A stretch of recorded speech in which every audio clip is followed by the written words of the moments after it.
Hello. Hi. Hi, good evening. I hope there are no dogs around here. There's a dog, but it's vaccinated. Nice to see you. Thank you so much for giving us your time.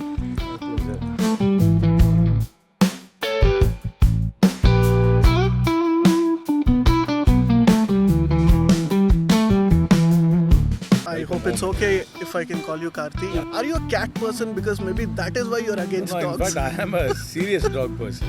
And perhaps the highest number of dog bite cases on a daily basis worldwide.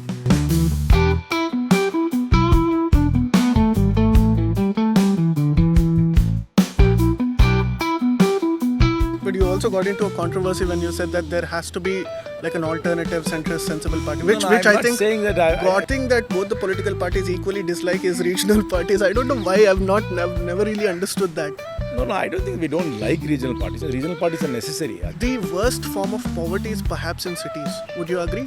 Yes. What do you think should be the right vision for India in the next 20 years?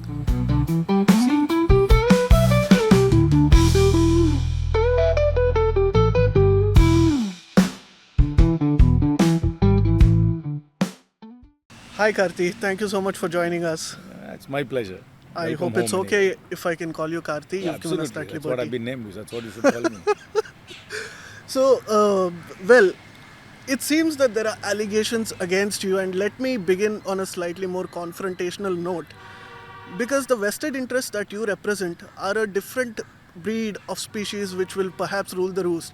Are you a cat person? Because maybe that is why you're against In dogs. fact, I am a serious dog person. And I have 4 dogs, in fact. 2 in Madras, 1 in our holiday home, and 1 in my constituency.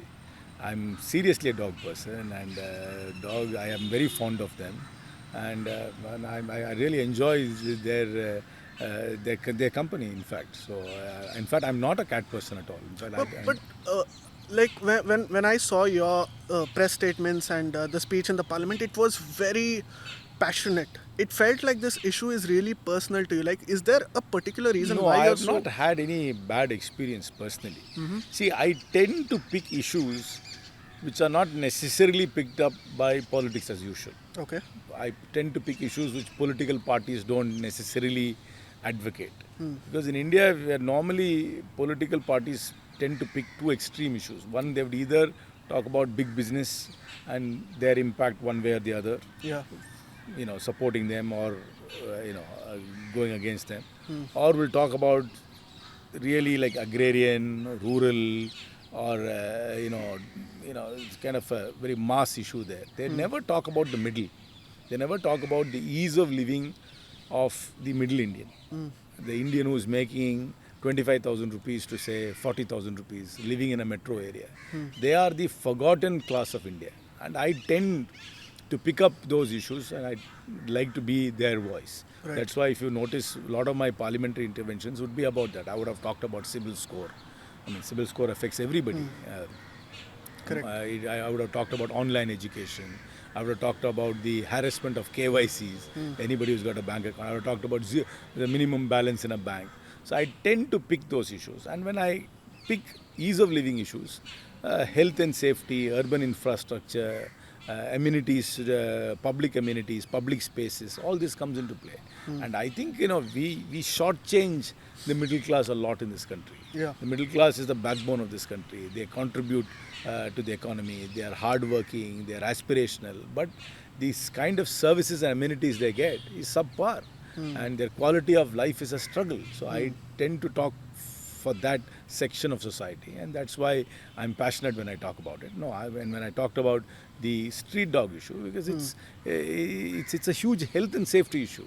I mean, we have perhaps the highest number of dog bite cases on a daily basis worldwide. We have over 6 crore street dogs unvaccinated in a free roaming state in the streets of India. I mean, no advanced country, no developed country, no country which aspires for global leadership has this kind of a problem. And this problem falls between the stools, in the sense the Ministry of Animal Husbandry doesn't take responsibility, because street dogs don't come under it. Yeah. The Ministry of Wildlife doesn't take responsibility for it. The Ministry of Health is not concerned about it. And the entire onus is given to local bodies, and the local bodies simply don't have the wherewithal to deal with it. They don't have the technology, the manpower, the expertise to deal with it. And we are the highest number of rabies deaths in the world. So it's a serious health and safety problem. And I think we must deal with it humanely, ethically, and in a scientific manner. And till date, we don't have a holistic solution for this problem nationwide, and that's why I highlight that issue. So what was I telling? There were two things that I wanted to draw out of what you just said. So we did a episode with Tejasvi Surya, and then he wanted to keep it largely on urbanism and urban issues, and similar to some of the issues that you're also raising, right? When you say that, to my eyes, like, you seem somebody as a very rational centrist, the ideal politician that every political party must have. Okay, it's not an endorsement, but it's an acknowledgement. No, you can endorse me, and you can vote for me. I'll take your vote gladly.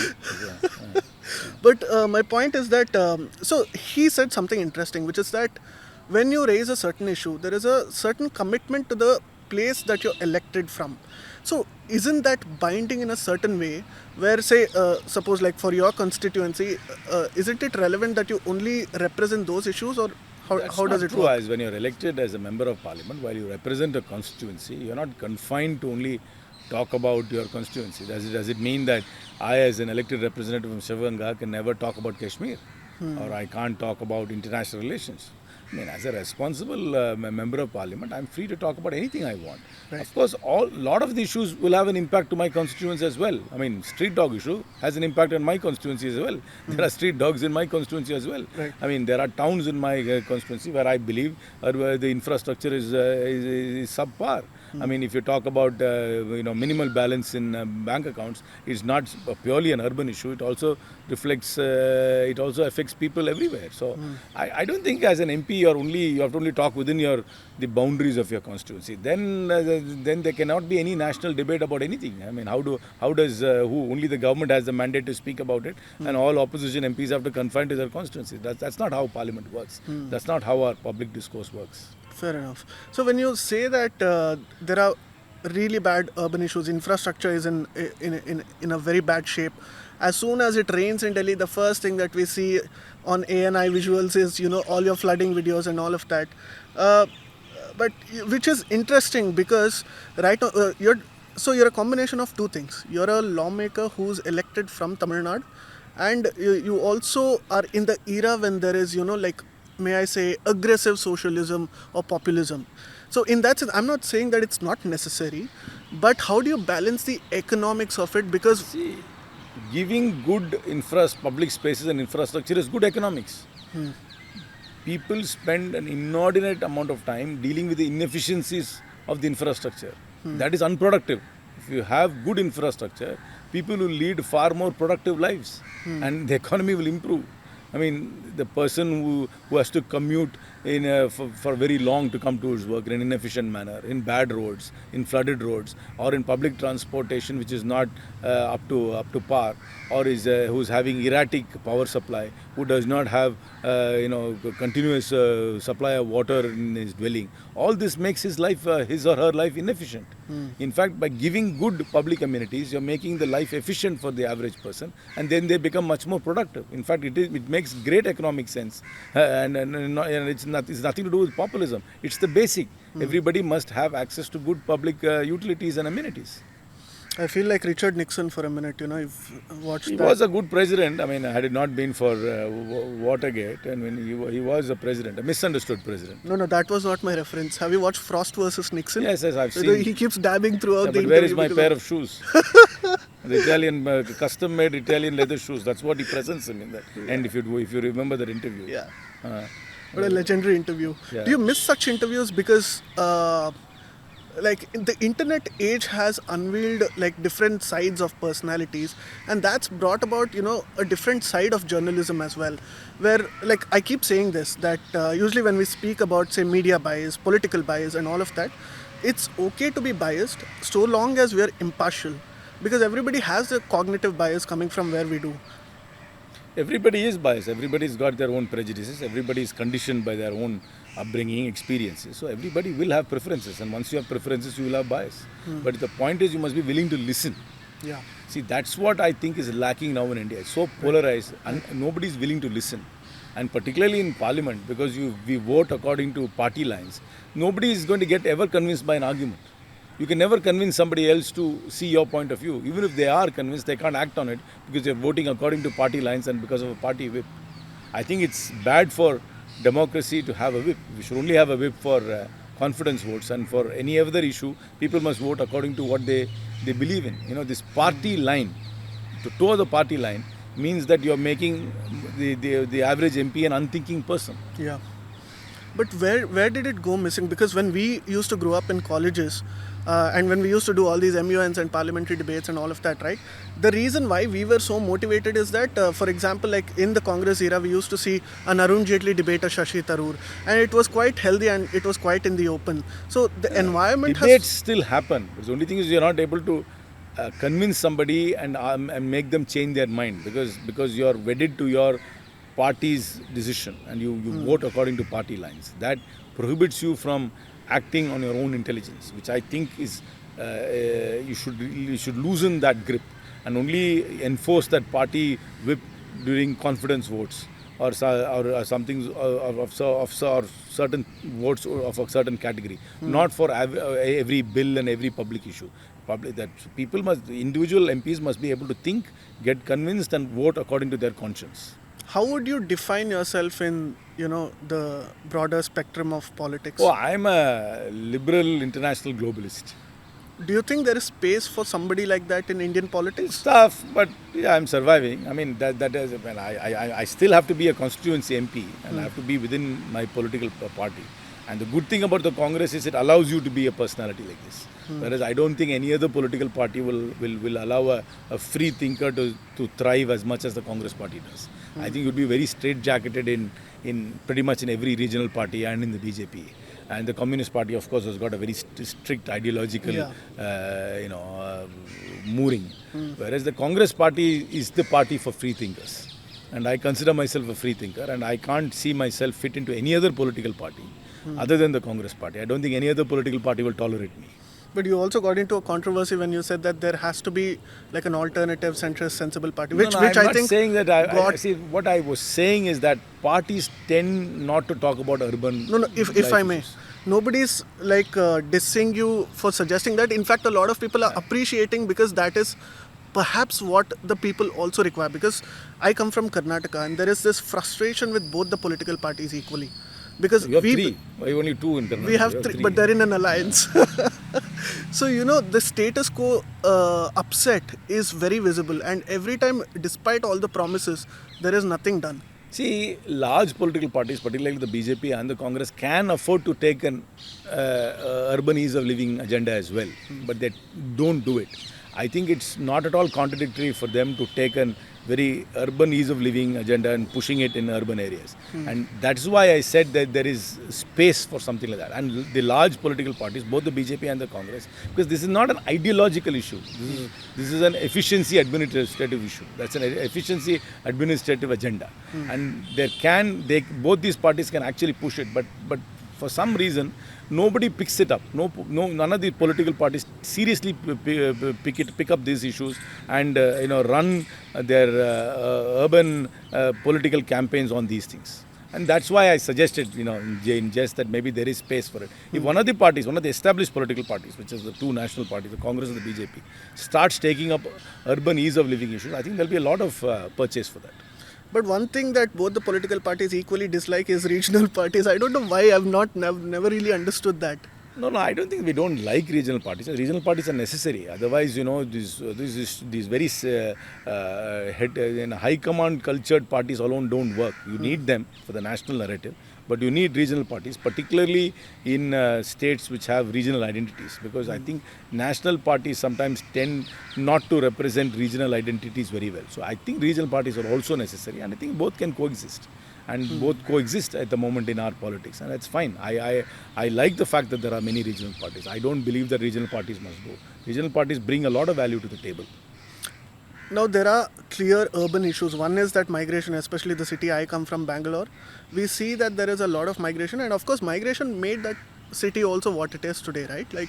But there's a lot of politics around that. But I'm not getting to that now. When you look at the rise of empires in the broader geopolitical sense, when you look at the rise of the British Empire, the American Empire, and now the Chinese, everybody follows a certain vision, which is homegrown, which is driven. Of course, you take a lot of ideas from here and there, and it's always borrowed. As a parliamentarian and as somebody who can think, what do you think should be the right vision for India in the next 20 years? See, we must see economic growth must be the fulcrum of our entire agenda.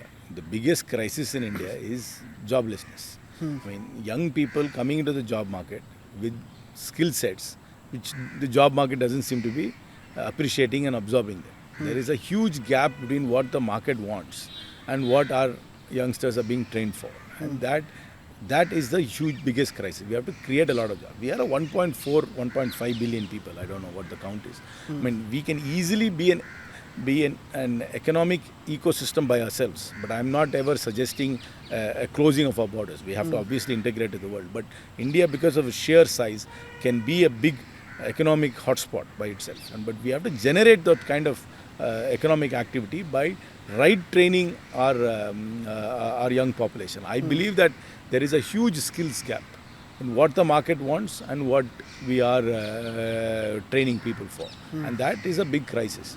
And there are many sectors which we think we can still develop on. As I told you, merely by improving infrastructure and merely by improving ease of living conditions, that itself will improve the efficiency of this country. Because we are a very inefficient country. A lot of people's time is wasted on just fighting for day-to-day issues, which you would take for granted in a more advanced or an organized country. Yeah.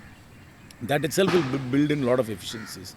And because of our sheer size, we'll have a market for pretty much everything here. And we must also, I think the time has come for us to spread out. We are not a land-starved country. We are the When you mean spread out, what do you mean by I don't think all activities must only happen in the established cities now. The five major cities. Yeah, five or whatever, 6, 7, whatever you want to call it.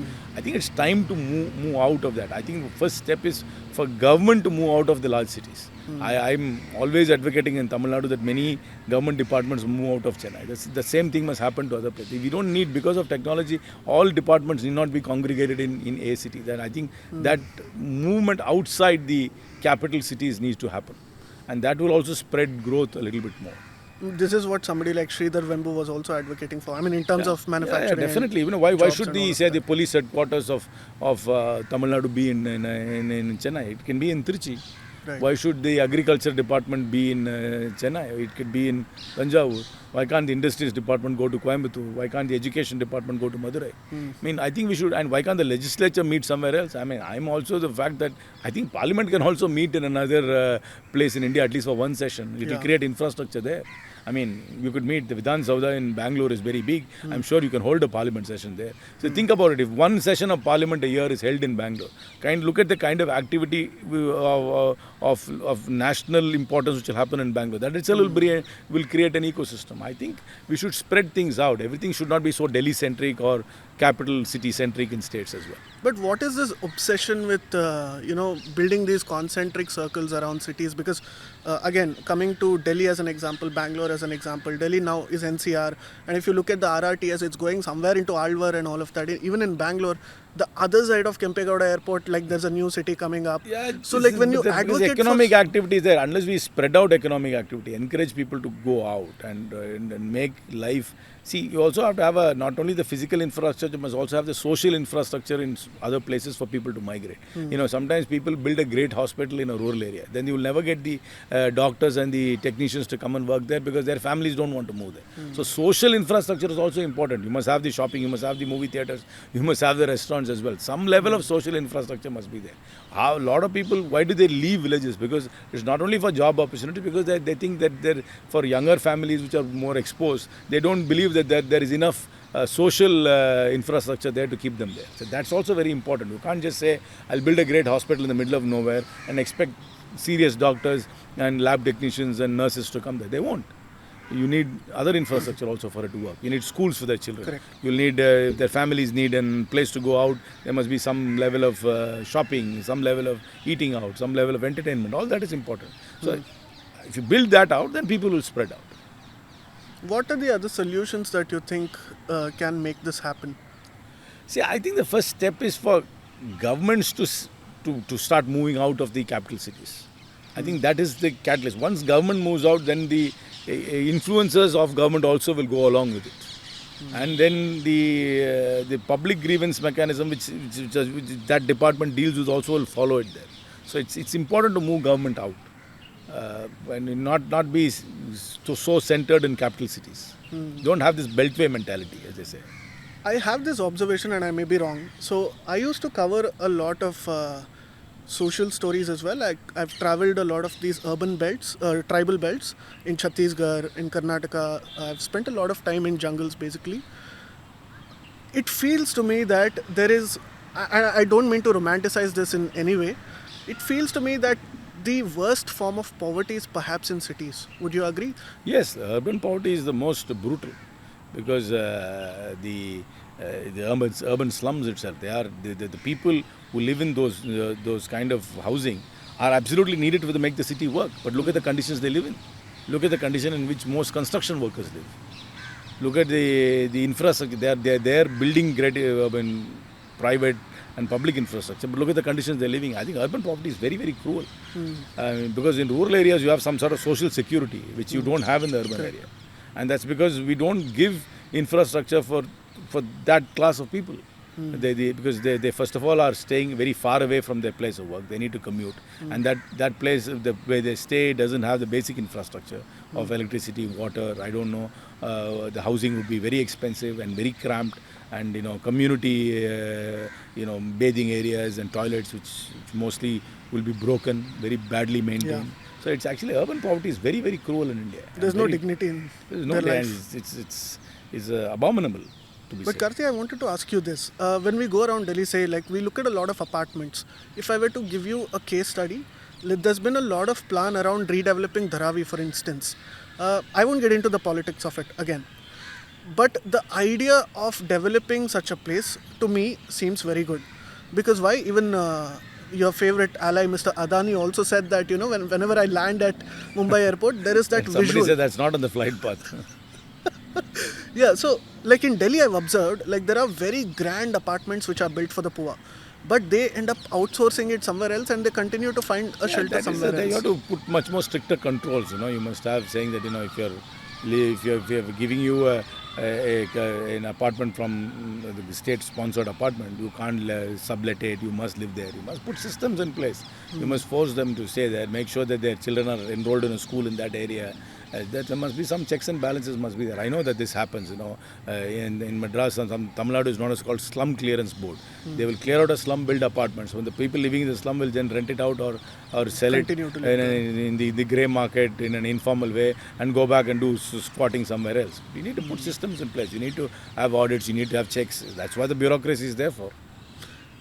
I've read your views on agrarian politics, agrarianism in India, and I think there's a lot of scope for discussing that. First of all, because where are you coming from when you say that, say the agrarianism of India is perhaps like over-dignified, too much hyped, and that we need to move away from there? You make it sound very sexy, but it's very brutal. Yeah. It's a very brutal sector where people don't make money. And the technological inputs which have gone into our agriculture is very minimal. Even though we have great scientists, research and everything, it doesn't percolate to the ground. Most farmers still farm in very rudimentary manner. There is hardly any innovation in the way they farm compared to what their forefathers did. Except for maybe they're using more and more fertilizer. Because there are fertilizer companies that subsidize and they just use more and more.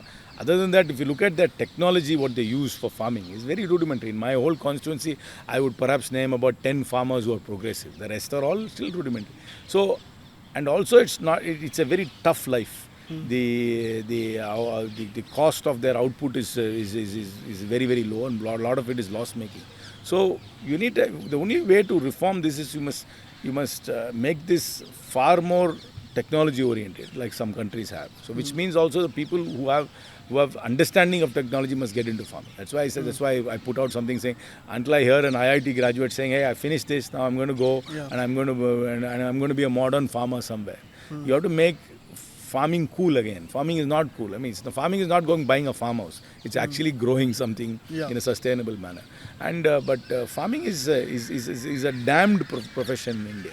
It's not something which people go in willingly. It's tough work.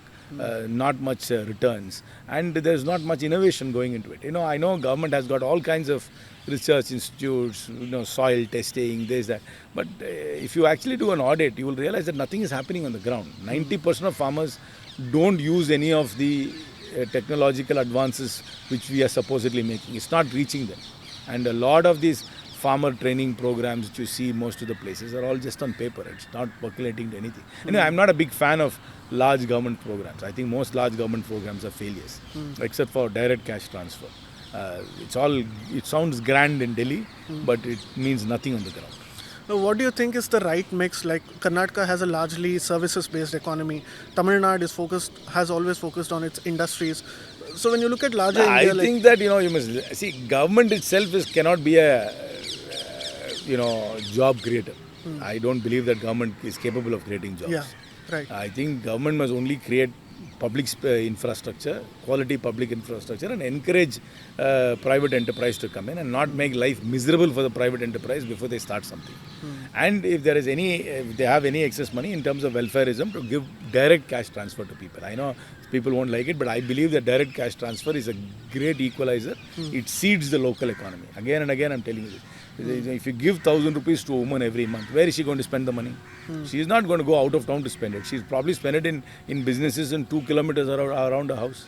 So which seeds the local economy. I think direct cash transfer is a very good tool, especially if you transfer the money directly to the bank. And then otherwise government must spend all its energy on creating public infrastructure and in public services, like running a very efficient health system, running efficient and good quality government schools, and then make sure the roads, water and electricity work, and make sure the police is fair. That's all government should do. Government should police get out of reforms are a big negative police should in be India. fair. You see, there are 3 institutions. The only people who are afraid of the cops are good people. No, everybody is afraid of the cops. I think anybody you go on the road is immediately stopped. His experience with an uniformed police officer is bad. It's almost like a colonial force So even now. it is a colonial force. It still behaves like a colonial force. The British Raj created a police force to quell the local population, and that exactly the mindset is still there. So if you really want to make this focus on public infrastructure, run an impartial professional police force. Make sure that public health centers, public hospitals work well and everybody gets the same level of health care. And then make sure that people can go to a publicly funded school. And the rest is all, and make sure electricity is at a consistent electricity supply at a reasonable price, and water. Rest all private enterprise will take place. I really don't believe government can create jobs. Correct. No. Fundamentally I don't believe it. Absolutely. But when you look at, again, I'm visiting the freebie debate once again, it's not as if like I'm against freebies or anything. Like the example that you said, even in Madhya Pradesh it was replicated in the form of Ladli Behna, and there are wonderful examples, whether it's implemented by the Congress or the BJP, like some schemes are really good and they must be that way. But there is a clear problem with excessive socialism. I can only quote you the example of my home state, Karnataka, where the effects of the that said excessive socialism is directly felt on the people. Like if we look at the budget outlay itself, like we are borrowing around 20,000 crores every year. And so the money that we used to spend on, say, highways and other stuff, like we are not able to spend that because there is a clear direction now.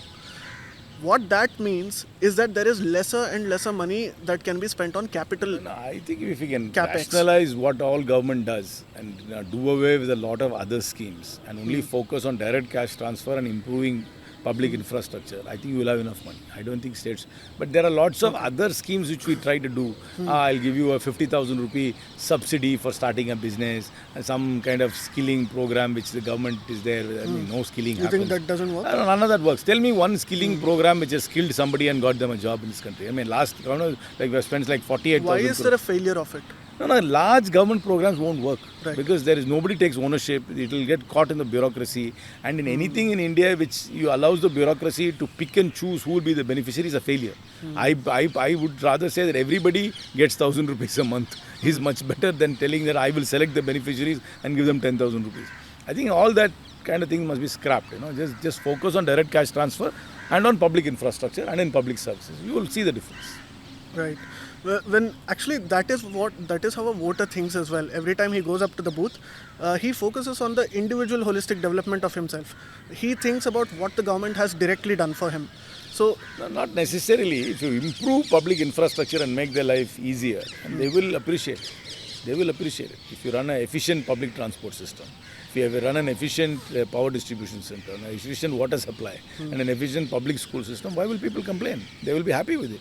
And a good ration shop system. People will accept it. They want that. People, and this extra cash which you're giving is not a drain. Again, I'm telling you, that seeds the local economy. You look at the economic benefit of it, and somebody should study where is this 1,000 rupees or 2,000 rupees being spent. They're not sending it out of the country. They're spending it in around maybe 2 kilometers around their house. So it comes back. And anyway, you're leaving GST on it. It comes back. correct. In terms of say individual freedoms, we were discussing that before we started this podcast. Basically, a lot of the youngsters who are growing up in, say, this India, like the Gen Zs of the world, they do not understand regulation. They do not understand censorship. Now, the outdated laws that used to dictate how televisions have to function, how cinema, censor board, for instance, it's an outdated institution which, sort of lashes out these diktats against movies. Anything from the left, from the right, it doesn't matter. That pursuit of individual freedom, do you think it seems like some sort of a Westphalian idea that cannot be introduced in India? See, in India is also everybody is offended at some point of time. Yeah. So we are the most offended country. I'm offended by this, I'm offended by that. Everybody is offended by a cartoon, by a comedian, by a line. I think we're getting offended all the time. I think we should lighten up. Yeah. And because there's so much information, it's also not possible to censor it. But we shouldn't be. I think the society must just lighten up a little bit more. Everybody is so ultra sensitive here, and immediately defamation cases are filed or criminal cases are filed. You must lighten up and take it. In fact, in this whole cacophony, nobody even pays attention to it. It's only by pointing it out you're actually drawing attention to it. But it's very difficult to censor in this digital world. How do you censor? But do you think there should be reasonable restrictions? It's as only the after Constitution individual, says? but if you put legal restrictions, there's only liable to be misused by the state. The state has an inversely disproportionate power to enforce it, whereas the non-state doesn't have the power to enforce it. So it only and the state becomes more and more intolerant to any kind of criticism or critique. So in terms of, say, like the vision for the next 10 years, if there were to be, say, 3 or 5 priorities on what exactly both the governments at the federal level, both at the state level, municipal level and at a national level should focus on, how would Public you define infrastructure. those? That's it. Yeah, public infrastructure. And everything else will follow. Make life easier for the average guy. His transport, his electricity, his water. We've been saying the same thing from 1947. Make life easier for the average guy. Make sure police stations function well, and the public schools, people can go put them in a public school and they get a quality education there. They go to the primary healthcare center, they'll get good healthcare, and their roads are no potholes, not getting flooded. They efficiently travel in public transport. They get electricity at a reasonable price and get uninterrupted water in their houses. Simple. This is what we need to focus on. This is all we need to focus. This will make the economy grow multifold, because life will become easier for everybody and private enterprise will step in and do the other things. On the board, We are an entrepreneurial people. We became a nation of bureaucrats after the British came in. correct. Where the aspiration of the average Indian was not to be a clerk in a government office. The aspiration of the average Indian was to be an entrepreneur or to be a trader or a farmer or an artisan before the British came. Only after the British came, the shift became that I need a government job. Yeah. Until then, nobody wanted to be a clerk in a government office. Yeah. And nobody wanted to be a civil servant. That whole thing is a British creation. Before the British came, that was not the average person's aspiration in this vast land, whatever it was called at that time. No, this UPSC obsession is something that we've It's a also totally British addressed. creation. Yeah. It starts off from the ICS. The Imperial Indian Civil Civil Services, Imperial yeah. Civil Service. It starts from that. It's a vestige of that. Correct. This whole thing. I want a government job is a British. It's the biggest colonial hangover. But do you think that's a last measure desperation of sort? Because like where I come from, Bangalore, there are very few people. Out of 100 people, maybe from my batch, 1 or 2 may have applied for That UPSC. is because you come from a certain socio-economic background where education has given you other opportunities now. But if you're not giving those opportunities, particularly north of India, if you're educated, you don't have other opportunities. They tend to go to the sector which is going to give them the greatest security, which is the government job. But if public infrastructure and public amenities improve and private enterprise improves, it will absorb all these people in the private enterprise, or significant amount of them in the private enterprise.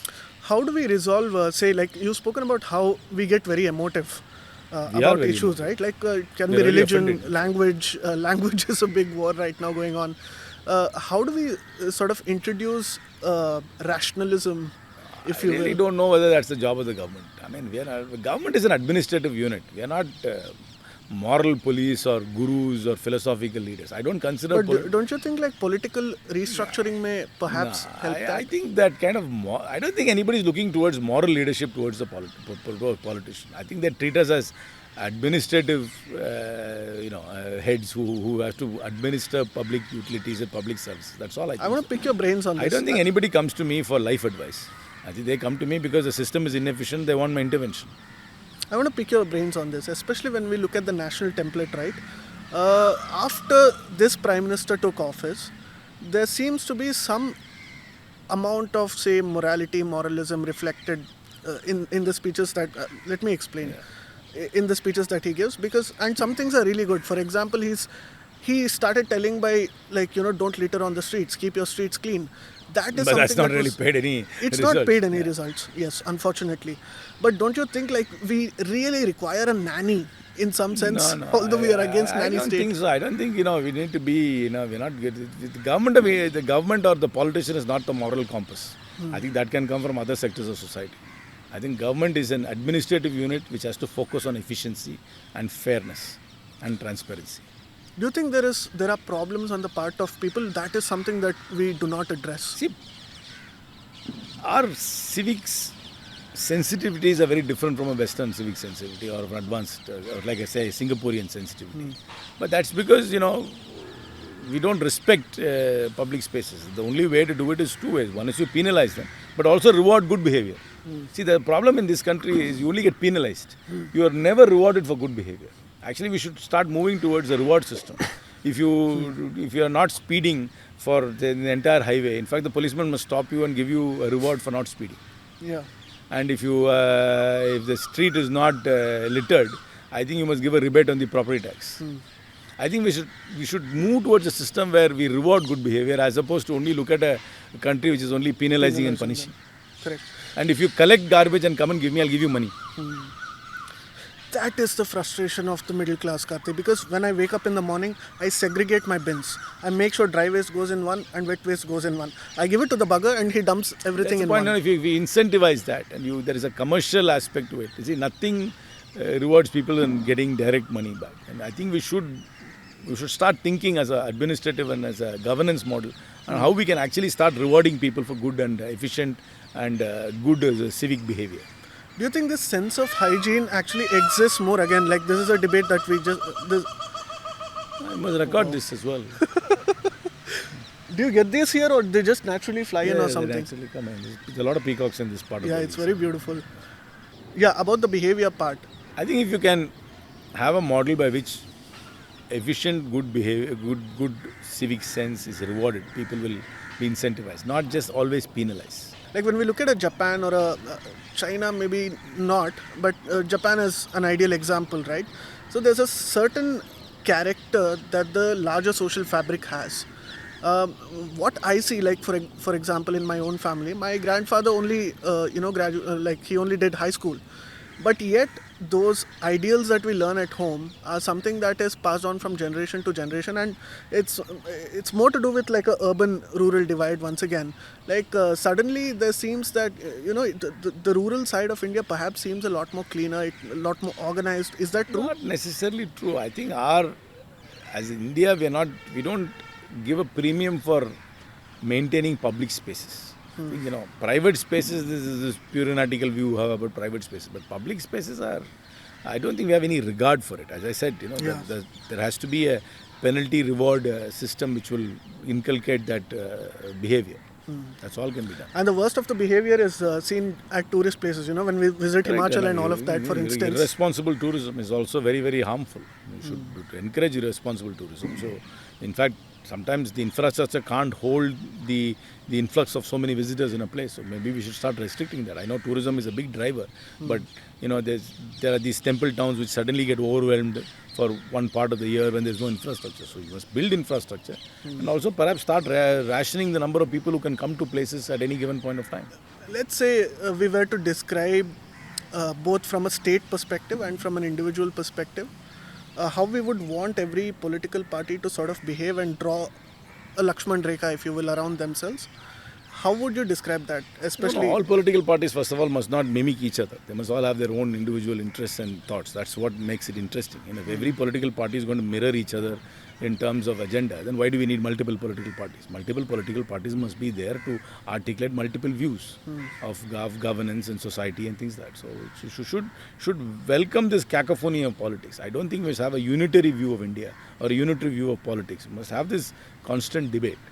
But political parties must also, if they come to government, must also focus on what I believe is right, is infrastructure and public services. do you think young people should enter politics? I think that, the politics should be reserved to the slightly more wiser people who have experience. Who decides who's wiser? I think everybody should come into politics. But politics is also a closed shop. It's not an easy place to break in and come on top. The leadership of most political parties is closed. It's not open. You can't join a political party and openly declare you're going to be leader of the party.